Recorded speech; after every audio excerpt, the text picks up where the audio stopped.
Bonjour à tous, j'espère que vous allez bien. On se retrouve pour la guidance de la semaine. On est lundi 17 mars et en ce moment, j'ai envie de faire des guidances avec des oracles qui n'en sont pas.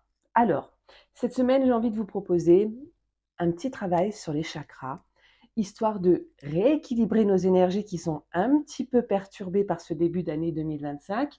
Donc, nous sommes avec un jeu de cartes qui nous aide à travailler sur nos chakras, à équilibrer les chakras avec des mantras, des exercices, de la méditation. Vous avez le petit livret qui accompagne ce jeu de cartes qui vous explique pour chaque chakra du corps, en tout cas les 7 chakras principaux, des petites méditations, des petits mantras, des petits exercices guidés. Ce coffret est très bien fait et c'est quelque chose qu'on peut faire au quotidien ou de temps en temps quand on en a besoin, comme aujourd'hui. Le coffret, c'est celui-là. Il est de Suzanne Stade, si je prononce bien son nom, j'espère. Le pouvoir énergétique des chakras. 50 cartes pour harmoniser et les rééquilibrer. C'est celui-là.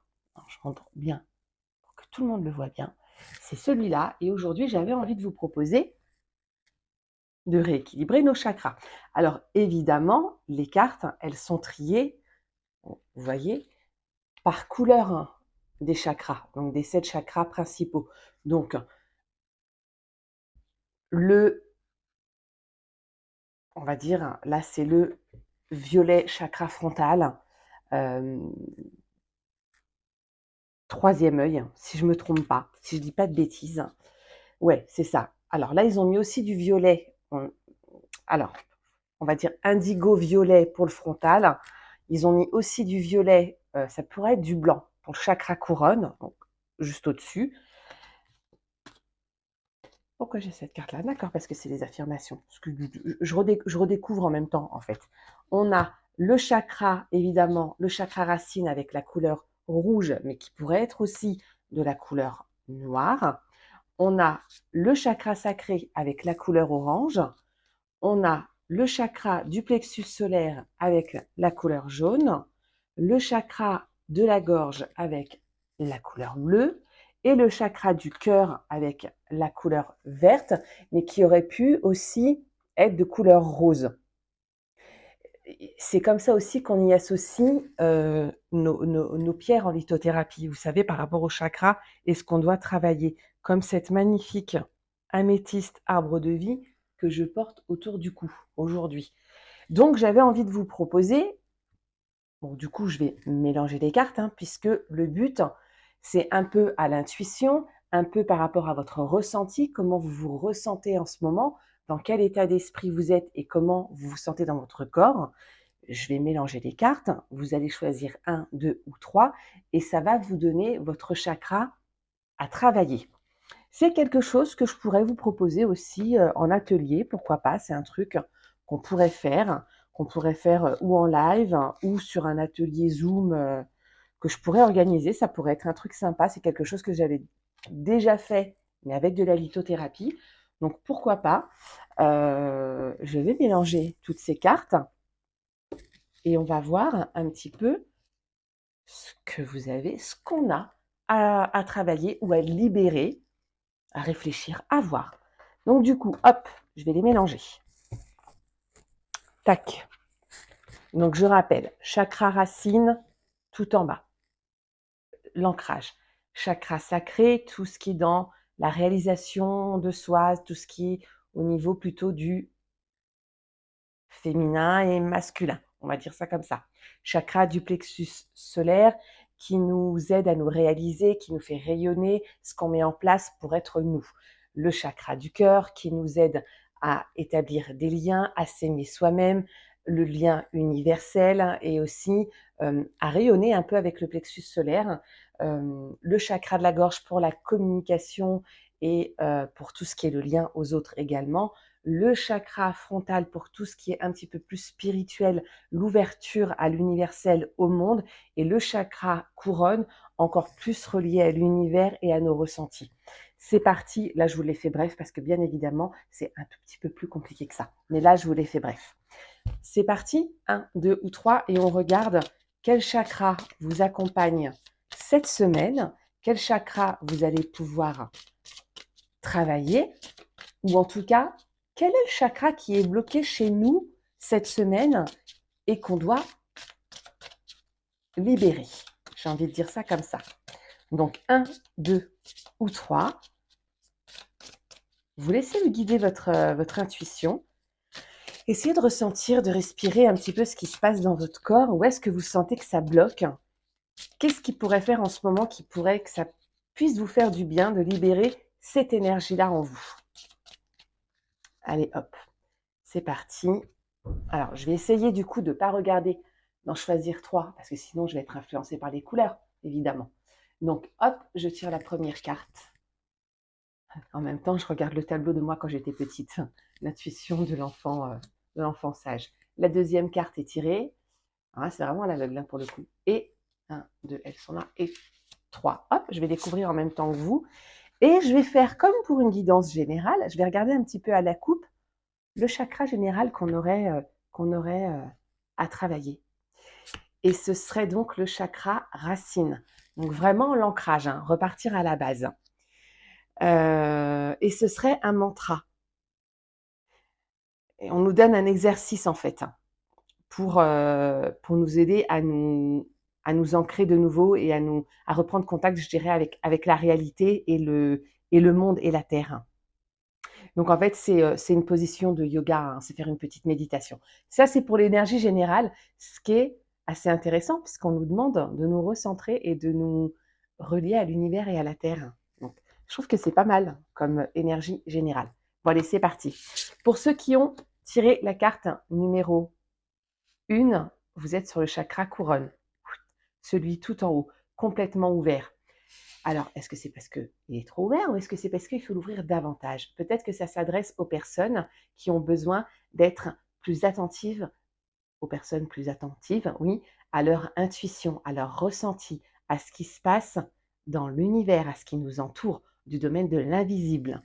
Et on nous dit, question, donc je vous montre la carte, question pour un travail d'introspection concernant votre chakra couronne. Qu'est-ce qui me donne des certitudes dans la vie? À quoi est-ce que je me connecte? Qui suis-je et à quoi je sers? Quel pourrait être le sens de mes expériences de vie? Est-ce que je réussis à observer ma vie depuis une perspective plus élevée? Puis-je rester dans le silence que m'offre l'expérience de la paix intérieure? Puis-je me consacrer à la vie en général, hein, et comment vais-je avoir accès à une conscience supérieure? On est complètement dans l'élévation de sa spiritualité, pour ceux qui ont tiré la carte numéro 1. Pour ceux, et donc pour votre chakra couronne. Pour ceux qui ont tiré la carte numéro 2, on est sur le chakra du plexus solaire, donc le fait de rayonner et de se révéler au monde, peut-être aussi un peu de s'imposer. Et on nous dit, j'agis. Eh oui, voilà, pour le... Alors c'est marrant parce qu'on est aussi sur une question d'introspection, on n'est pas du tout sur des cartes d'exercice ou de mantra ou de ce genre de choses, en tout cas pour l'instant, pour ces deux cartes-là. Et on nous dit, concernant votre chakra du plexus solaire, qu'est-ce qui m'enthousiasme? Quel talent ai-je? Qu'est-ce qui me retient de montrer ma lumière? Dans quelle situation ai-je le sentiment d'être impuissant, ou puissant? Est-ce que je me permets de dire non? Comment puis-je prendre plus d'espace? Quelle pensée me limite? Quelle pensée me renforce?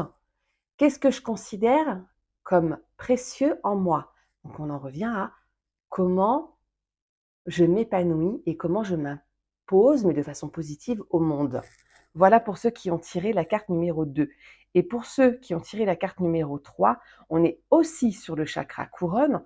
Donc clairement, on nous demande d'être en même temps très relié à la réalité et en même temps d'être très relié à la spiritualité et de rayonner. Hein. On nous demande d'exister clairement pour cette guidance aujourd'hui. Je trouve ça plutôt beau. Hein. Et là, on nous parle de médecine naturelle pour le chakra couronne et pour ceux qui ont tiré la carte numéro 3. On nous dit, pour fortifier votre chakra couronne, donc là, on est dans quelque chose d'un ordre d'exercice. Hein. Pierre guérisseuse, donc comme je vous parlais tout à l'heure, plutôt dans la lithothérapie. Alors, les pierres violettes, évidemment, comme l'améthyste, par exemple, et incolore comme le cristal de roche. C'est ce que je vous disais, chakra couronne, c'est aussi le blanc ou le transparent. Le diamant et la phénacite. Ça, c'est des pierres de lithothérapie qui peuvent vous accompagner cette semaine. En huile essentielle, ce que vous pouvez utiliser, la menthe, de l'encens, du bois de rose, de la myrrhe et bois de santal. Donc là, c'est pareil, en huile essentielle, mais vous pouvez utiliser aussi de l'encens si vous n'avez pas d'huile essentielle. Ça fonctionne aussi très bien, histoire de vous mettre dans l'ambiance et d'ouvrir votre chakra couronne. Et en plante médicinale, ce qu'on vous conseille de consommer, entre guillemets, ou alors de peut-être mettre chez vous si vous avez la possibilité. On nous parle de prime vert, de ginkgo, de gui, rose de Noël, lotus, thé grec des montagnes. Alors, ça représente la richesse céleste. La prime vert apporte l'intuition, le discernement et lucidité mentale. Elle soulage les vertiges, les maux de tête et décontracte les vaisseaux cérébraux. Pour cela, buvez chaque jour pendant quelques semaines une infusion de prime vert. La plante étant protégée, ne l'accueillez pas vous-même, mais achetez-la. C'est important de le préciser. Le ginkgo symbolise la vie et stimule l'irrigation du cerveau. Administré en teinture, il est utilisé en cas de difficulté d'apprentissage, de maladie d'Alzheimer, de démence et de dépression. Donc là, c'est très bon pour notre cerveau, qu'on ait ces maladies-là ou pas, hein. Et le thé grec des montagnes est utilisé comme tonique et élixir de longue vie. Moi, j'ai envie de vous dire, si vous n'avez pas tout ça à la maison et si vous n'avez pas envie de l'acheter, vous avez peut-être quand même du thé. Et tout simplement avec l'intention, essayez de vous poser avec cette intention de faire du bien à votre corps, juste avec un thé à la menthe en fait. Tout simplement, ça peut réunir tout ce qu'on nous propose là, ou même de la menthe sauvage que vous pourriez aller cueillir en forêt. Alors, pas forcément à consommer, faites attention, mais juste à poser dans la maison et en termes d'intention pour ouvrir votre chakra couronne. Voilà ce qu'on vous propose pour cette semaine en termes d'énergie. J'avais envie, voilà, de vous proposer donc cet oracle, encore une fois, qui n'en est pas un. C'est un coffret que moi j'utilise pour travailler mes chakras, qui me donne mes exercices, et j'avais envie de partager ça avec vous aujourd'hui. Je vous souhaite une excellente semaine. Prenez bien soin de vous et on se retrouve bientôt pour les guidances messages du jour, pour les prochaines vidéos. On se retrouve sur mes réseaux. Je vous embrasse très fort. Prenez soin de vous.